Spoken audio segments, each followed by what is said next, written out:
Hello दोस्तों, स्वागत है आपका अपनी यूट्यूब चैनल एवन सक्सेस पर। तो आज की क्लास में हम बात करेंगे 27 हमारी ये क्लास होगी। और इससे पहले हम 26 क्लासें ऑलरेडी डिस्कस कर चुके हैं, यानी कि 26 क्लास हमारी ऑलरेडी हो चुकी हैं। अगर आपने वो नहीं देखी है तो डिस्क्रिप्शन में लिंक दिया हुआ है, वहाँ जाके आप एक एक क्लास को देख सकते हैं। तो ये हमारी जो सीरीज़ चल रही है उसमें CDP की क्लासें होती हैं। डेली आप प्रीवियस ईयर क्वेश्चंस को लगाते हैं और अपना एक एज अ मॉक टेस्ट उसको डील करते हैं और देखते हैं किस तरह से आपकी तैयारी चल रही है। ठीक है, तो ये हमारी जो टीचिंग एग्ज़ाम्स में CTET, UP टेट और अदर स्टेट के हमारे जो भी टेट एग्ज़ाम है उनको टारगेट करते हुए ये वीडियो रहेगी। आप लास्ट तक देखिए कि आप 20 में से कितना स्कोर कर पाते हैं और एक एक क्वेश्चंस को देखिए कि पिछली परीक्षाओं में किस प्रकार से क्वेश्चन पूछे जाते रहे हैं हमारी टीचिंग एग्ज़ाम्स में। तो चलिए बढ़ते हैं पहले क्वेश्चन की तरफ। पहला क्वेश्चन है हमारा, आनुवांशिकता और पर्यावरण की भूमिका के बारे में निम्नलिखित में से कौन सा कथन सत्य है। तो हमें बताना है आनुवांशिकता और पर्यावरण की भूमिका के बारे में निम्नलिखित में से कौन सा कथन सत्य है, ये हमें बताना है।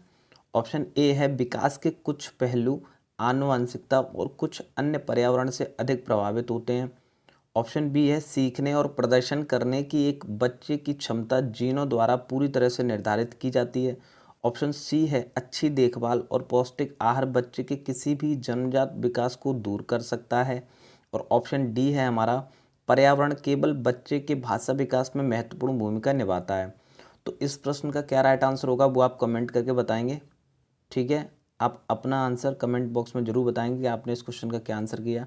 और इस क्वेश्चन का जो आंसर है वो ऑप्शन ए है, विकास के कुछ पहलू आनुवांशिकता के होते हैं और कुछ पर्यावरण के। ठीक है, तो ए इस प्रश्न का राइट आंसर हो जाएगा।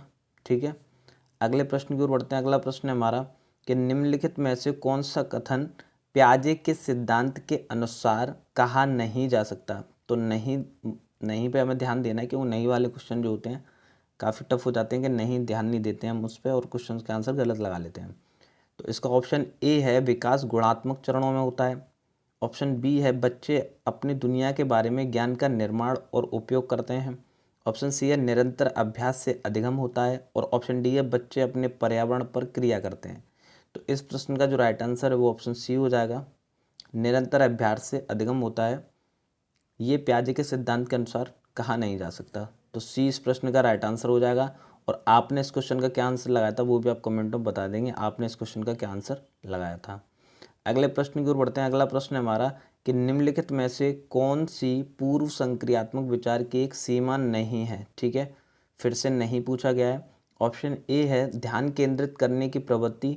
ऑप्शन बी है, प्रतीकात्मक विचार का विकास। ऑप्शन सी है, अहम मान्यता। और ऑप्शन डी है, अनुक्रमणीयता। तो इस प्रश्न का जो राइट आंसर हो जाएगा वो ऑप्शन बी हो जाएगा, प्रतीकात्मक विचार का विकास। ठीक है, तो 20 प्रश्न का राइट आंसर हो जाएगा। अगले क्वेश्चन की ओर बढ़ते हैं। अगला क्वेश्चन है हमारा, रिक्त स्थान के अलावा निम्नलिखित कारणों से खेल युवा वर्गों के विकास में एक महत्वपूर्ण भूमिका निभाता है। तो किस तरह से युवा वर्ग जो है बच्चों के खेल विकास में कैसे महत्वपूर्ण भूमिका निभाता है वो हमें बताना है। तो ऑप्शन ए है, वे अपने शरीर पर निपुणता प्राप्त करते हैं। ऑप्शन बी है, वह यह उनकी इंद्रियों को उत्तेजित करता है। ऑप्शन सी है, यह समय बिताने का एक सुखद तरीका है। और ऑप्शन डी है, वे नए कौशल हासिल करते हैं और सीखते हैं कि उन्हें कब उपयोग किया जाए। तो इस प्रश्न का जो राइट आंसर है वो ऑप्शन सी हो जाएगा, वह समय बिताने का एक सुखद तरीका है। तो सी इस प्रश्न का सही उत्तर हो जाएगा। अगले प्रश्न की ओर बढ़ते हैं। अगला प्रश्न है, निम्नलिखित में से कौन सा प्रश्न बच्चों को गंभीर रूप से सोचने के लिए आमंत्रित करता है। ऑप्शन ए है, क्या आपका इसका उत्तर जानते हैं, क्या आप इसका उत्तर जानते हैं। ऑप्शन बी है, सही जवाब क्या है। ऑप्शन सी है, क्या आप इसी तरह की स्थिति के बारे में सोच सकते हैं। और ऑप्शन डी है, विभिन्न तरीकों से हम इसे कैसे हल कर सकते हैं। तो इनमें से गंभीर रूप से जो सोचने पर के लिए आमंत्रित कर रहा है वो कौन सा ऑप्शन होगा। तो इस प्रश्न का जो राइट आंसर हो जाएगा वो ऑप्शन डी हो जाएगा, कि विभिन्न तरीकों से हम इसे कैसे हल कर सकते हैं। तो डी इस प्रश्न का राइट आंसर हो जाएगा। अगले प्रश्न की ओर बढ़ते हैं। अगला क्वेश्चन है हमारा, निम्नलिखित में से कौन सा विकल्प प्रगतिशील शिक्षा का सबसे अच्छा वर्णन करता है। तो इनमें से कौन सा विकल्प है जो प्रगतिशील शिक्षा का सबसे अच्छा वर्णन करता है? ऑप्शन ए है करके सीखना, परियोजना विधि, सहयोग से सीखना। ऑप्शन बी है थीमेटिक इकाइयाँ, नियमित इकाई परीक्षण और रैंकिंग। ऑप्शन सी है व्यक्तिगत अधिगम, क्षमता समूह बनाना, छात्रों की लेबलिंग। ऑप्शन डी है परियोजना विधि, क्षमता समूह बनाना और रैंकिंग। तो इस प्रश्न का जो राइट आंसर हो जाएगा वो ऑप्शन ए हो जाएगा, करके सीखना, परियोजना विधि और सहयोग से सीखना। ये प्रगतिशील शिक्षा का सबसे अच्छा वर्णन कर रहे हैं। तो ए इस प्रश्न का राइट आंसर हो जाएगा। आपने इस क्वेश्चन का क्या आंसर लगाया था वो भी आप कमेंट में बताएंगे कि आपने इस क्वेश्चन का क्या आंसर लगाया था। अगले प्रश्न की ओर बढ़ते हैं। अगला प्रश्न है, प्रगतिशील शिक्षा के बारे में निम्नलिखित में से कौन सा कथन बताता है कि शिक्षा स्वयं ही जीवन है? ऑप्शन ए है स्कूल शिक्षा को यथासंभव लंबे समय तक जारी रखना चाहिए। ऑप्शन बी है स्कूलों की आवश्यकता नहीं है, बच्चे अपने जीवन के अनुभवों से सीख सकते हैं। ऑप्शन सी है स्कूलों में शिक्षा सामाजिक और प्राकृतिक दुनिया को प्रतिबंधित करती है करे। ऑप्शन डी है जीवन सच्चा शिक्षक है। तो इस प्रश्न का जो राइट आंसर हो जाएगा वो ऑप्शन सी हो जाएगा, स्कूलों में शिक्षा सामाजिक और प्राकृतिक दुनिया को प्रतिबंधित करे। तो सी इस प्रश्न का राइट आंसर हो जाएगा। और आपने इसका क्या आंसर लगाया तो वो भी आप कमेंट में बताएंगे कि आपने इस क्वेश्चन का क्या आंसर लगाया था। अगले क्वेश्चन की ओर बढ़ते हैं। अगला क्वेश्चन है, कोलबर्ग के सिद्धांत के योगदान के रूप में निम्नलिखित में से किसे माना जा सकता है? सिद्धांत के योगदान के रूप में ऑप्शन ए है उनके सिद्धांत ने संज्ञानात्मक परिपक्वता और नैतिक परिपक्वता के बीच एक सहयोग का समर्थन किया। ऑप्शन बी है इस सिद्धांत में विस्तृत परीक्षण की प्रक्रियाएं हैं। ऑप्शन सी है यह नैतिक तर्क और कार्रवाई के बीच एक स्पष्ट संबंध स्थापित करता है। और ऑप्शन डी है उनका विश्वास है कि बच्चे नैतिक दार्शनिक हैं। तो इस प्रश्न का जो राइट आंसर हो जाएगा वो ऑप्शन ए हो जाएगा, उनके सिद्धांत ने संज्ञानात्मक परिपक्वता और नैतिक परिपक्वता के बीच एक सहयोग का समर्थन किया है। तो ए इस प्रश्न का जो है हमारा राइट आंसर हो जाएगा। अगले प्रश्न की ओर बढ़ते हैं। अगला प्रश्न है, निकटवर्ती विकास का क्षेत्र संदर्भित करता है। तो क्या संदर्भित करता है? निकटवर्ती विकास का क्षेत्र, ठीक है, जिसको शॉर्ट में ZPD बोलते हैं, ठीक है, ZPD, ठीक। ऑप्शन ए है उस चरण को जब अधिकतम विकास संभव है। ऑप्शन बी है उस विकासात्मक चरण को जब बच्चा सीखने की पूरी जिम्मेदारी लेता है। ऑप्शन सी है एक संदर्भ की जिसमें बच्चे सहयोग के सही उत्तर के साथ कोई कार्य लगभग स्वयं कर सकते हैं।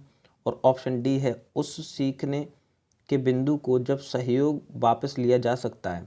तो इस प्रश्न का जो राइट आंसर हो जाएगा वो ऑप्शन बी हो जाएगा, उस विकासात्मक चरण को जब बच्चा सीखने की पूरी जिम्मेदारी लेता है। तो 20 प्रश्न का राइट आंसर हो जाएगा। और आपने क्या आंसर लगाया था वो भी आप कमेंट में बताएंगे आपने इस क्वेश्चन का क्या आंसर लगाया था। अगले क्वेश्चन की ओर बढ़ते हैं। अगला क्वेश्चन है, एक उभयलिंगी व्यक्तित्व। ऑप्शन ए है स्त्री लक्षणों और पुरुषों को संदर्भित करता है। ऑप्शन बी है में आमतौर पर माने गए मर्दाना और स्त्री गुणों का समायोजन होता है। ऑप्शन सी है में दृढ़ और अहंकारी होने की आदत है। और ऑप्शन डी है समाज में प्रचलित रूढ़िवादी लिंग भूमिकाओं का पालन करता है। कौन? एक उभयलिंगी व्यक्तित्व। तो इन चारों में से कौन सा आपका ऑप्शन सही होगा? तो इसमें बी जो है राइट आंसर हो जाएगा, बी हमारा सही उत्तर हो जाएगा इस क्वेश्चन का। और आपने क्या लगाया था आंसर वो भी आप कमेंट में बता देंगे कि आपने इस क्वेश्चन का क्या आंसर लगाया था। यानी कि एक उभयलिंगी व्यक्तित्व में आमतौर पर माने गए मर्दाना और स्त्री गुणों का समायोजन होता है। तो 20 का राइट आंसर हो जाएगा। अगले क्वेश्चन की ओर बढ़ते हैं। अगला क्वेश्चन है, बच्चों को छोड़कर अन्य सभी के द्वारा लिंग भूमिकाएं ग्रहण करते हैं। तो किस को छोड़कर? ऑप्शन ए है मीडिया, ऑप्शन बी है समाजीकरण, ऑप्शन सी है संस्कृति और ऑप्शन डी है ट्यूशन। तो इस प्रश्न का जो राइट आंसर हो जाएगा ट्यूशन को छोड़कर, यानी कि डी इसका राइट आंसर हो जाएगा। बच्चे ट्यूशन को छोड़कर अन्य सभी के द्वारा लिंग भूमिकाएं ग्रहण करते हैं। डी इसका राइट आंसर हो जाएगा। अगले क्वेश्चन की ओर बढ़ते हैं। अगला क्वेश्चन है, मानकीकृत परीक्षणों की आलोचनाओं में से एक यह है कि ऑप्शन ए वे मुख्य रूप से मुख्य धारा की संस्कृति का प्रतिनिधित्व करते हैं और इसलिए पक्षपाती हैं। ऑप्शन बी है उनकी भाषा को समझना मुश्किल है। ऑप्शन सी है परीक्षण बड़ी आबादी पर लागू नहीं किए जा सकते हैं। और ऑप्शन डी है वे बच्चे की क्षमता की स्पष्ट तस्वीर नहीं देते हैं। तो इस प्रश्न का जो राइट आंसर हो जाएगा वो ऑप्शन ए हो जाएगा। मुख्य धारा में वे मुख्य रूप से मुख्य धारा की संस्कृति का प्रतिनिधित्व करते हैं और इसके इसलिए पक्षपाती हैं। तो ए इस प्रश्न का राइट आंसर हो जाएगा। आपने क्या आंसर लगाया था वो भी आप कमेंट में बता देंगे, आपने इस क्वेश्चन का क्या आंसर लगाया था। अगले क्वेश्चन की ओर बढ़ते हैं। अगला क्वेश्चन है कि एकाधिक बुद्धिमानी का सिद्धांत कहता है कि ऑप्शन ए बुद्धि तेजी से बढ़ाई जा सकती है, ऑप्शन बी है बुद्धि कई प्रकार की हो सकती है, ऑप्शन सी है पेपर पेंसिल परीक्षण सहायक नहीं है, और ऑप्शन डी है प्रभावी अध्यापन के द्वारा बुद्धि बढ़ाई जा सकती है। तो इस प्रश्न का जो राइट आंसर हो जाएगा ऑप्शन बी हो जाएगा, बुद्धि कई प्रकार की हो सकती है। तो बी इस प्रश्न का राइट आंसर हो जाएगा। अगले क्वेश्चन की ओर बढ़ते हैं। अगला क्वेश्चन है शिक्षक सीखने के लिए मूल्यांकन और सीखने के मूल्यांकन दोनों का उपयोग कर सकते हैं। ऑप्शन ए है बच्चों की प्रगति और उपलब्धि स्तर को जानने में, ऑप्शन बी है बच्चों के सीखने की ज़रूरतों को जानने में और तदनुसार शिक्षण रणनीति का चयन करने में, ऑप्शन सी है आवधिक अंतरालों पर बच्चों के प्रदर्शन का आकलन करने और उसके प्रदर्शन को प्रमाणित करने में, ऑप्शन डी है बच्चों की प्रगति की निगरानी करने और उनके सीखने के अंतराल को भरने के लिए उचित लक्ष्य निर्धारित करने में। तो इस प्रश्न का जो राइट आंसर हो जाएगा वो ऑप्शन ए हो जाएगा, बच्चों की प्रगति और उपलब्धि स्तर को जानने में। तो ए इस क्वेश्चन का राइट आंसर हो जाएगा। और आपने क्या आंसर लगाया वो भी आप कमेंट में बताते चलेंगे कि आप क्या क्या क्वेश्चन के आंसर लगा रहे हैं। ठीक है, चलिए अगला क्वेश्चन बढ़ते हैं। अगला क्वेश्चन पे आते हैं। अगला क्वेश्चन है निम्नलिखित में से कौन सा सतत और व्यापक मूल्यांकन से संबंधित नहीं पूछा गया है, नहीं है। ठीक है, ऑप्शन ए है इसे भारत के शिक्षा के अधिकार अधिनियम द्वारा अनिवार्य किया गया है, ऑप्शन बी है यह शिक्षण अधिगम प्रक्रिया का एक अभिन्न अंग है, ऑप्शन सी है यह विभिन्न शिक्षा क्षेत्रों में बच्चे की उपलब्धि पर केंद्रित है, और ऑप्शन डी है वह बच्चे की धीमी खराब बुद्धिमान के रूप में चिन्हित करने में उपयोगी होता है। तो इस प्रश्न का जो राइट आंसर हो जाएगा वो ऑप्शन डी हो जाएगा कि वह बच्चे को धीमी खराब और बुद्धिमान के रूप में चिन्हित करने में उपयोगी होता है। ये इसका राइट आंसर हो जाएगा। ठीक है, अगले क्वेश्चन की ओर बढ़ते हैं। अगला क्वेश्चन है जब बच्चे प्राप्त की गई सूचनाओं की व्याख्या करने के लिए अपने अनुभवों के आधार पर सोचते हैं तो उसे क्या कहा जाता है। ऑप्शन ए है अमूर्त सोच, ऑप्शन बी है मूर्त सोच, ऑप्शन सी है प्रतिक्रियावादी सोच, और ऑप्शन डी है सृजनात्मक सोच। तो इस प्रश्न का जो राइट आंसर हो जाएगा ऑप्शन बी हो जाएगा, मूर्त सोच। तो बी इस प्रश्न का राइट आंसर हो जाएगा। और आपने क्या आंसर लगाया वो भी आप कमेंट में बताएंगे, आपने इस क्वेश्चन का क्या आंसर लगाया। अगले क्वेश्चन की ओर बढ़ते हैं। अगला क्वेश्चन है मैत्र और जेनिस के अनुसार निर्णय लेने वाले बच्चे समस्या का विश्लेषण करते हैं, विकल्पों की सूची बनाते हैं और इसके फायदे और नुकसान के प्रत्येक पहलू पर विचार करते हैं, उसका व्यवहार प्रस्तुत करता है। ऑप्शन ए है निवर्तमान, ऑप्शन बी है निरंकुश, ऑप्शन सी है चौकस, और ऑप्शन डी है सतर्क। तो इस प्रश्न का जो राइट आंसर हो जाएगा वो ऑप्शन डी हो जाएगा, सतर्क।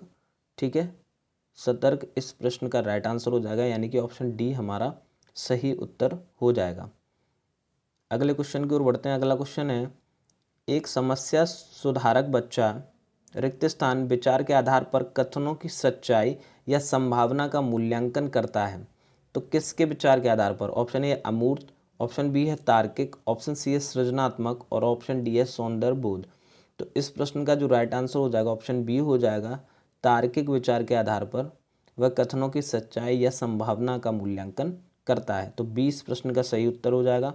और आपने क्या आंसर लगाया था वो भी आप कमेंट में बताएंगे कि आपने इस क्वेश्चन का क्या आंसर लगाया था। अगले क्वेश्चन की ओर बढ़ते हैं। अगला क्वेश्चन है जिस दिए गए कार्य को करते समय बच्चे स्वयं आनंद लेते हुए अनुभव करते हैं उसे क्या कहा जाता है। ऑप्शन ए है निर्माणात्मक प्रकार का कार्य, ऑप्शन बी है ड्रिल और अभ्यास कार्य, ऑप्शन सी है समस्यात्मक प्रकार का कार्य, और ऑप्शन डी है उपभोक्ता प्रकार का कार्य।